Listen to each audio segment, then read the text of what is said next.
Maths का जो index हम लोग देख रहे थे, तो उस इंडेक्स में जो बात हुई थी अपनी कि ट्रिग्नोमेट्री 1 2 तक हम लोग आ गए थे, और बाद में जो कंटेंट्स की बात चल रही है कि टॉपिक्स कहाँ पे कौन से कनेक्टेड है, कैसे रिलेटेड है। तो straight line STRAIGHT,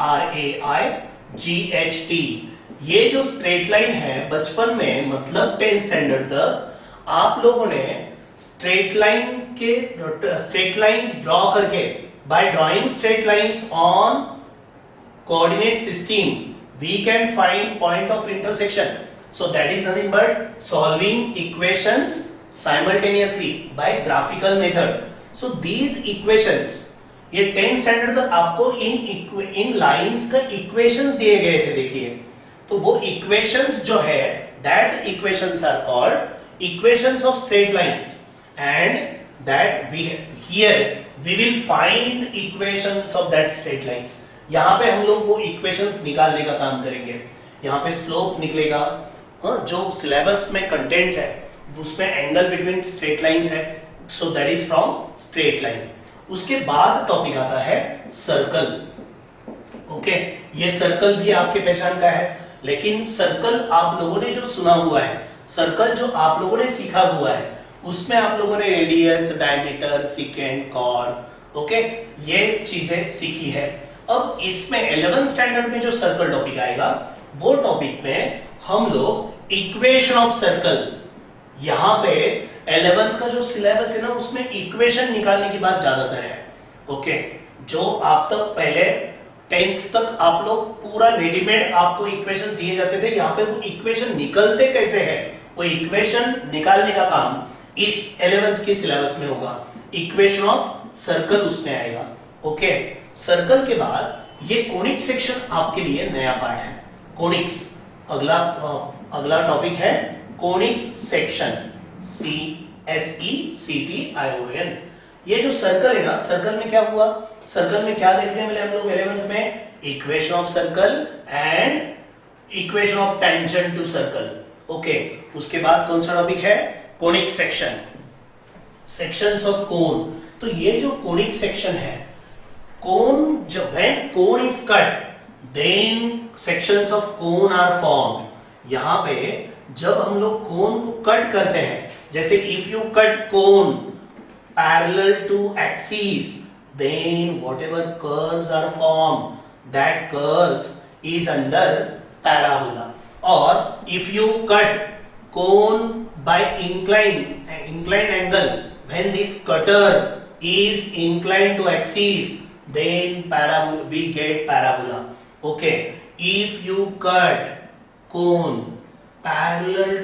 perpendicular to axis, then ellipse is formed. इसको तो हम डिटेल में बाद में देखेंगे, लेकिन ये जो है, these are called sections of cones.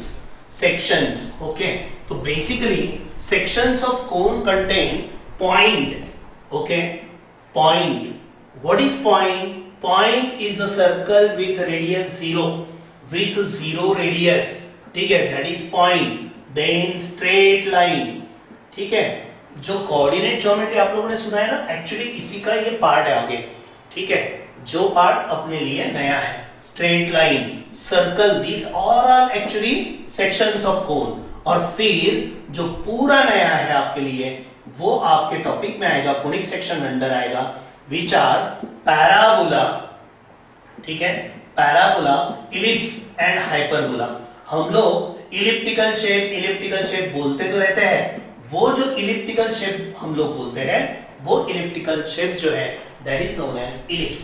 Okay, when circle is compressed then ellipse is formed, parabola and hyperbola.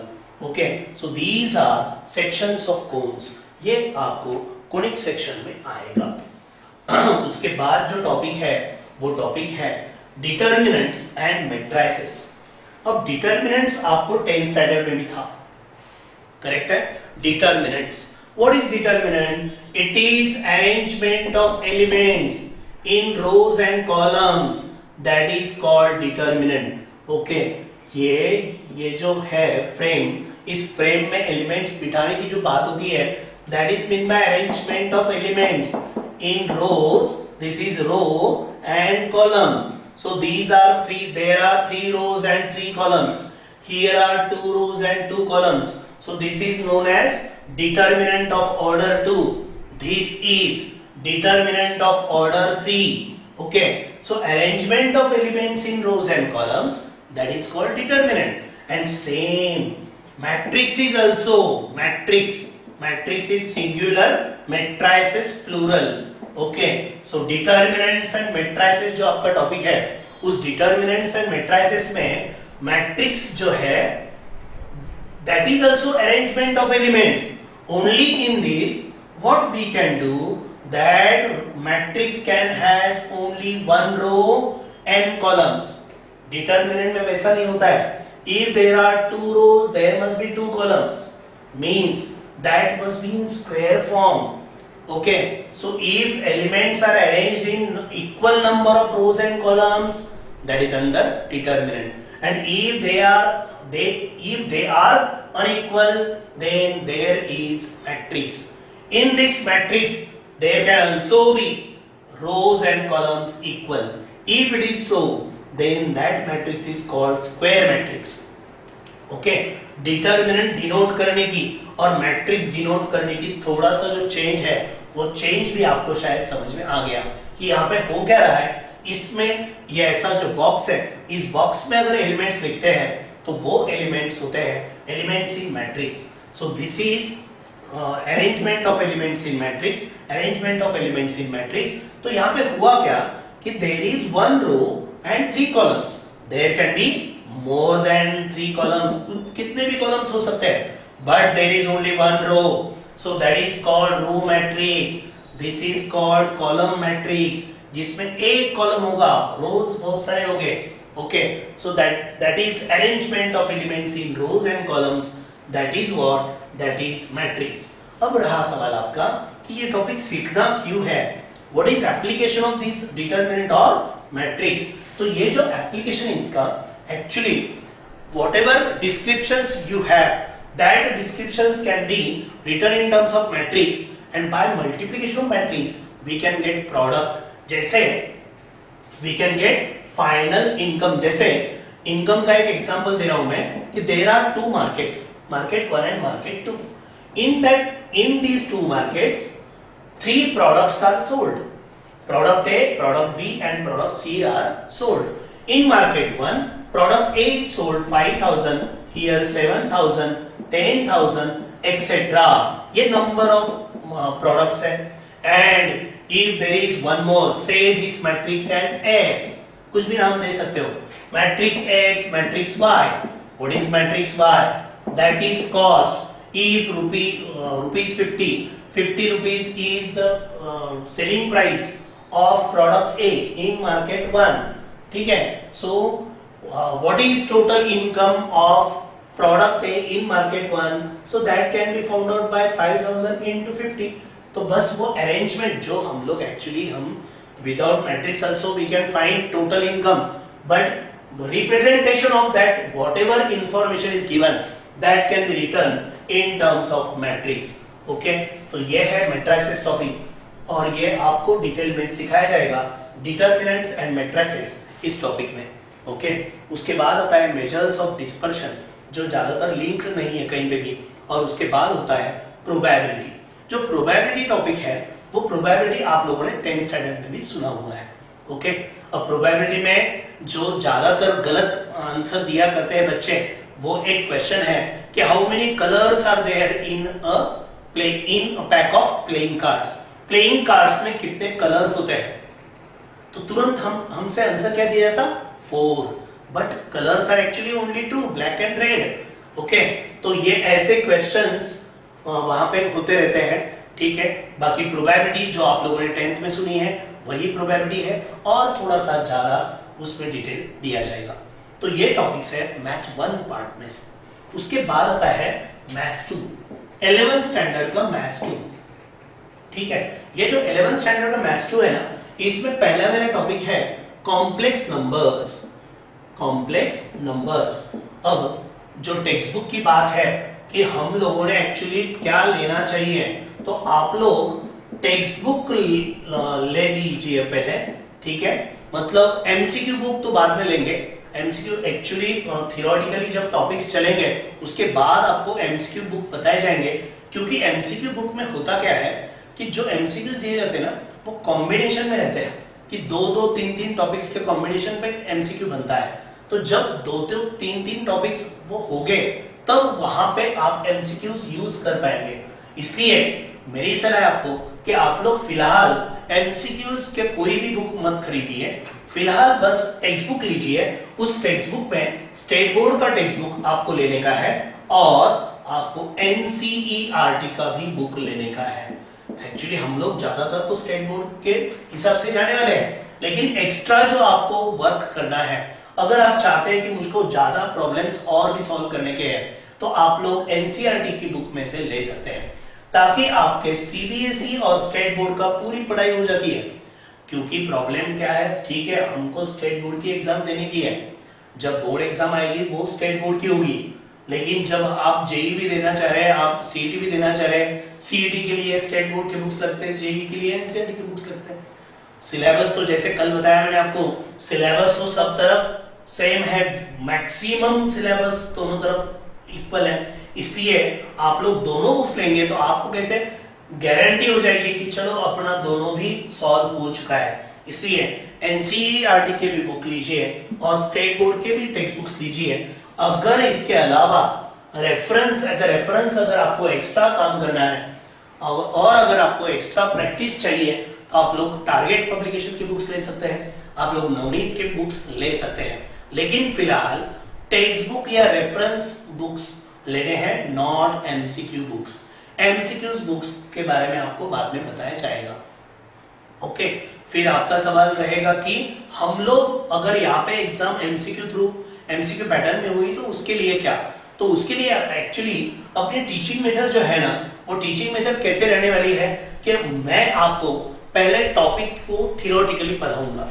वो टॉपिक की जो थ्योरी आपको पढ़ाई जाएगी वो थ्योरी आपको पीडीएफ थ्रू दी भी जाएगी। क्लास शुरू होने के बाद तो क्लास में हम लोग लिखेंगे वो, लेकिन जब तक क्लास शुरू होता नहीं, एक्चुअली फिजिकली क्लास यहाँ पे जब तक शुरू नहीं होता है तब तक हम लोग क्या करेंगे, जो भी टॉपिक मैं आपको पढ़ाऊंगा वो टॉपिक की थ्योरी आपको पीडीएफ थ्रू प्रोवाइड की जाएगी, व्हाट्सएप ग्रुप पे वो आ जाएगी। वो थ्योरी आप लिखेंगे, सिर्फ पीडीएफ में रखेंगे नहीं, उसको लिखेंगे। जो वीडियो में आप लोग सुन रहे हैं वो भी अगर अपना लिखना हो गया तो और अच्छी बात है। बुक्स के बारे में जैसे मैंने आपको बताया कि बुक्स में आप लोग जो टेक्स्ट बुक ले रहे हैं, वैसे नोटबुक्स में आप लोग दो नोटबुक्स रखी है, एक क्लास वर्क के लिए और एक होमवर्क के लिए। होमवर्क होम असाइनमेंट इसके लिए एक नोटबुक होगी आपके पास, 200 पेजेस के रजिस्टर हो सकते हैं दोनों भी, ठीक है, जैसा आपके पास अवेलेबल है वैसे कोई प्रॉब्लम नहीं, लेकिन अलग अलग दोनों रखिए। क्लास वर्क में क्या होगा, जो क्लास में चलेगा, मतलब यहाँ पे जो हो रहा है, जो आप वीडियो थ्रू सुन रहे हैं, जहां जो एग्जांपल्स यहाँ पे एक्सप्लेन किए जाएंगे वो एग्जांपल्स आप लोग इस क्लास वर्क नोटबुक में लिख सकते हो, ठीक है। ये पूरे क्लास वर्क नोटबुक में एग्जांपल्स लिखी है। और क्या होगा कि ये जो टेक्स्ट बुक्स है ना, इसका जो एक्सरसाइज रहेगा, समझ लो 10 क्वेश्चन का एक्सरसाइज है, तो 10 में से अगर मैंने फर्स्ट, फिफ्थ और 10th ऐसे 3 क्वेश्चन कर दिए बस, और 7 सिमिलर क्वेश्चंस आपको छोड़ दिए, तो ये 3 क्वेश्चंस क्लास वर्क नोटबुक में आएंगे और बचे हुए 7 क्वेश्चंस ये होमवर्क नोटबुक में आप सॉल्व करेंगे। अगर इसमें आपको दिक्कत आती है, अगर ये प्रॉब्लम्स आपको सॉल्व करना नहीं आते हैं, तो बिल्कुल आप लोग मुझको उनके नंबर्स भेज सकेंगे। वो नंबर्स मैं कोई ना कोई वीडियो में इंक्लूड करूंगा और वो भी आपको सॉल्व करके दूंगा। ओके, इसलिए 2 टेक्स्ट बुक्स, स्टेट बोर्ड का जो बुक है ना उसमें 2 पार्ट्स है, मैथ्स 1 मैथ्स 2 ऐसे 2 पार्ट्स है, और एनसीईआरटी का बुक, राइट। तो ये रहा टेक्स्ट बुक के बारे में। और नोटबुक्स, 2 नोटबुक्स, एक क्लास वर्क एक होमवर्क। क्लास वर्क में जो वीडियो में होगा, जो फिजिकली क्लास में होगा वो आएगा, और होमवर्क में जो आपको home assignment as a home assignment दिया जाएगा वो सब कुछ होमवर्क की नोटबुक में सॉल्व होते रहेगा। ओके, ठीक है, ये क्लियर हो गया। कॉम्प्लेक्स नंबर जो M2 का पहला पार्ट था वो भी मैंने आपको बताया, वो भी आपको समझ में आ गया। ओके, कॉम्प्लेक्स नंबर के बाद टॉपिक आता है सीक्वेंस एंड सीरीज। ओके, ये जो सीक्वेंस एंड सीरीज है ना, इसका पहला पार्ट अरिथमेटिक प्रोग्रेशन आप लोगों ने सुना हुआ है। Okay, arithmetic progression when numbers are such that their difference is constant, difference between successive numbers is constant, then what is that? That is arithmetic progression। तो वैसे और geometric progression, harmonic progression, okay, अरिथमेटिको geometric progression, ऐसे अलग अलग progressions आने वाले हैं और ये प्रोग्रेशंस अपने सिलेबस में है। उसमें से एपी तो आपने सुन लिया है, बाकी हम लोग यहाँ पे डिटेल में सुनते रहेंगे। ये अलजेब्रा का पार्ट है और ये है second topic which sequence and series. उसके बाद आता है परम्यूटेशन एंड कॉम्बिनेशन। ये जो परम्यूटेशन एंड कॉम्बिनेशन है ना, ये टॉपिक एक्चुअली सिर्फ जेईई के स्टूडेंट्स को लगने वाला है। ओके, ये टॉपिक स्टेट बोर्ड के स्टूडेंट्स को इसकी जरूरत नहीं है। परम्यूटेशन एंड कॉम्बिनेशन, इसमें क्या है, नंबर ऑफ वेज है, number of ways of arrangement. जैसे from 10 students, if in 10 students if there are 7 boys and 3 girls, then arrange that student such that no 2 girls are together। तो फिर हम लोग क्या करेंगे, ऐसे 7 boys पहले अरेंज कर देंगे, B1 B2 B3 B4 B5 and B6 B7, ऐसे 7 boys रहेंगे और उनके आजू बाजू जो जगह रहेगी वो आजू बाजू की जगह पे how many places are there?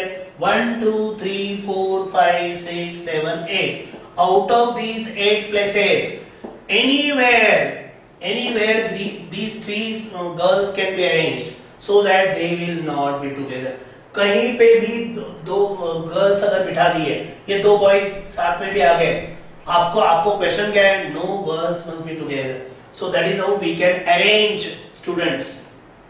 Okay, so these number of ways of arrangement that will be taught in this permutation and combination। इसलिए ये टॉपिक मैं सबसे लास्ट में लेता हूँ क्योंकि वो सब बच्चों का टॉपिक नहीं है, वो सिर्फ जेईई के बच्चों को लगने वाला टॉपिक है, परम्यूटेशन एंड कॉम्बिनेशन। यहाँ पे ये परम्यूटेशन कॉम्बिनेशन का प्रैक्टिकल यूज कौन सा है? इसका प्रैक्टिकल यूज है mobile numbers. Just using 0 to 9 मतलब 10 digits, there are lakhs of thousands of crores of numbers of mobiles। okay, कोई भी रिपीटेशन में एक नंबर आपने लगाया तो वो एक जगह पे बराबर लगता है। तो वो जो है arrangement of digits, arrangement of 10 digits, 10 digit number आप लोग फॉर्म करते हैं, लेकिन एक ही बार एक नंबर, तो how many possibilities are there? So that can be found out in this permutation and combination.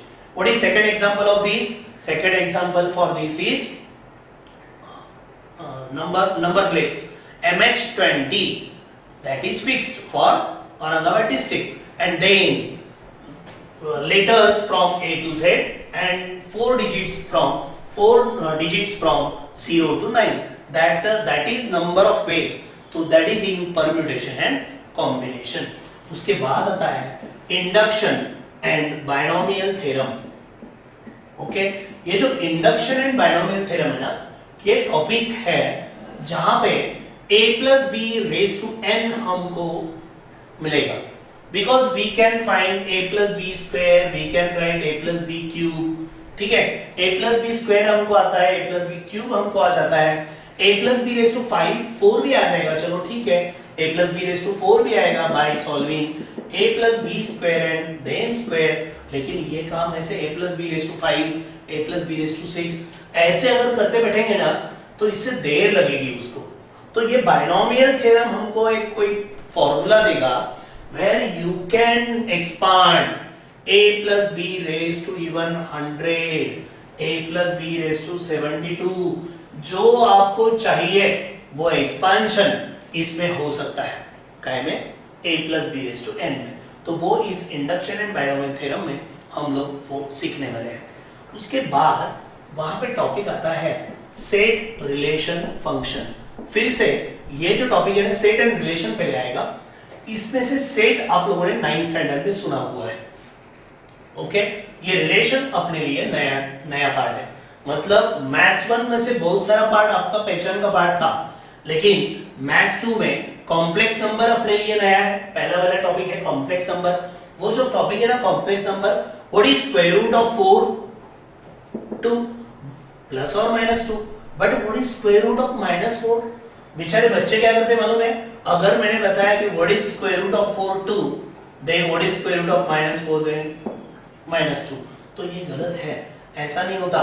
Square root of negative number does not exist, और इसलिए जब आप लोग क्वाड्रेटिक इक्वेशन सॉल्व करते हैं -b प्लस और minus under root b square minus 4ac/2a, ये जब फॉर्मूला आप लोग यूज करते हैं उसमें ये जो b स्क्वायर माइनस 4ac है ना, if you get this negative then what we used to say that roots do not exist, roots exist नहीं होते ऐसा हम लोग बोला करते हैं। तो वो जो roots exist नहीं होते वो जो बात है ना, उसका सॉल्यूशन कॉम्प्लेक्स नंबर टॉपिक में है। कॉम्प्लेक्स नंबर में क्या कहा आपने, square root of -4 does not exist, square root of negative number does not exist, does not exist means is not real, is not real, so say it as imaginary. Therefore we can say that square root of negative number is imaginary. So to show this, -1 is taken as I square. ये square root के बाहर आने के लिए वहां पे notation क्या use किया गया है कि let -1 equal to, what is -1 equal to I square, और let square root of -1 equal to I for imaginary. ठीक है, square root of negative number does not exist means it is imaginary, and therefore this -1 is written as I square, then under root of it is I, और ये 2 for square root of 4 is 2, you can say plus or minus 2, okay, and therefore what is under root of -4, 2i, same way what can be under root of -9, 3i, under root of -16, 4i, इस तरह से square root of negative number is imaginary। तो ये काय में आएगा, ये आएगा कॉम्प्लेक्स नंबर टॉपिक में। ये जो सेट रिलेशन चल रहा था वो सेट रिलेशन में सेट आपको 9th स्टैंडर्ड में जो हुआ है वही कंटिन्यू है, और रिलेशन नया पार्ट है। फिर से ये टॉपिक जेई के बच्चों को सिर्फ लगने वाला है। ओके, उसके बाद है फंक्शन। अब फंक्शन में ये फंक्शन भी अपने लिए नया है लेकिन बहुत इंटरेस्टिंग है। If y equal to f of x, ये बताने का तरीका क्या है कि y equal to f of x, तो ये है, this is notation to denote function, okay, and there that function can be x square plus x plus 1, if it is so then that is called algebraic function, okay. अगर वो x square plus x plus 1 है तो उसको कहते हैं algebraic function। if it is x plus 1 by x square minus 4, it is called rational function। algebraic in numerator as well as denominator, that is rational function, and this rational function exists only for x plus or not equal to, it exists only for x not equal to plus or minus 2, क्योंकि if you put plus 2 you get 0, if you put minus 2 then also you get 0, so that is how this function will contain algebraic function, rational function, trigonometric function, sin x, cos x, tan x, okay, then exponential function। अब ये नया part अपने लिए exponential function। so algebraic function, trigonometric function, step function, ऐसे बहुत सारे functions है, वो आएगा set relation function में। फिर से वही बात कि this is also only for JEE students, okay, set relations and function। और उसके बाद आते हैं limit, continuity, derivative, limit, continuity, derivative. ये जो है ना इसी को कहते हैं कैलकुलस। थोड़ा सा कैलकुलस का इंट्रोडक्शन आपको 11th स्टैंडर्ड में है, बाकी पूरा बचा हुआ कैलकुलस मतलब मैथ्स 2 अपना 12th स्टैंडर्ड में होने वाला है। ठीक है, इसका इंट्रोडक्शन आपको इधर मैथ्स 2 के लास्ट में दिया गया है, लिमिट्स, कंटिन्यूटी एंड डेरिवेटिव। अब ये लिमिट टॉपिक करता क्या है, ओके, ये लिमिट में रहो, लिमिट में रहो मतलब क्या करो, ठीक है, जैसे if function is f of x is x square minus 9 divided by x minus 3, ये एक फंक्शन, ठीक है। अब ये फंक्शन में if you put x is equal to 4 you get 16 minus 9 divided by 4 minus 3 which is 1, so answer is 7. Okay, but when it is f of 3 then it is 3 square minus 9 divided by 3 minus 3. अब problem में problem क्या है कि ये 0 by 0 आएगा and 0 by 0 is not 1. जो आप सोच रहे हैं ना वैसा नहीं होता है।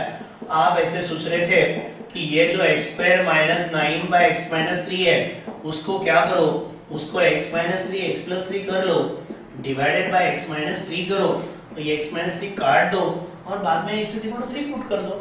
आपका कहना करेक्ट है, but you cannot cancel x minus 3 with x minus 3 at x equal to 3.